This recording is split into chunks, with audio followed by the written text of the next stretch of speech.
this day, 63 years ago, more than 250,000 people participated in the historic March on Washington for Jobs and Freedom.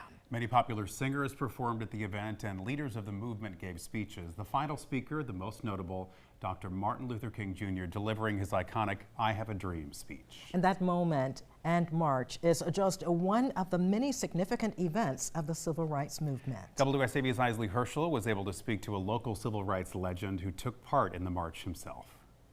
For Richard Shinhoster, today is more than an ordinary Friday. He's reflecting on his time participating in the March on Washington.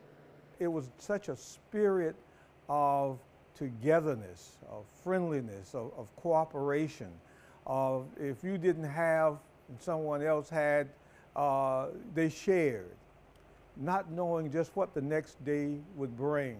The March on Washington for Jobs and Freedom in 1963 called for civil and economic equality for African Americans. Richard Shinhoster was about to begin his senior year at Savannah State University, but that August he was in New York, unknowingly just days away from witnessing history. We decided, well, rather than using our little money to get a bus or a train, we would hitchhike.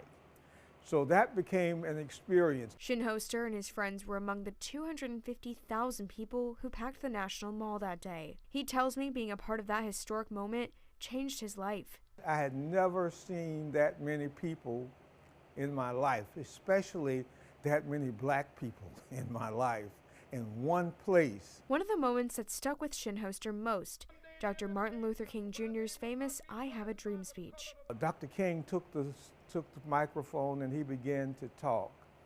And as he talked about his dream, there was just a hush over the whole place. It was just magnificent. During his speech, Dr. King urged those listening to take his message back to their own communities. For Shinhoster, that's exactly what he did. I actually joined the NAACP at that time. I went and met with W.W. Law and told him of my interest and my concern. Shinhoster says even today, the events of August 28, 1963 still have an impact on him.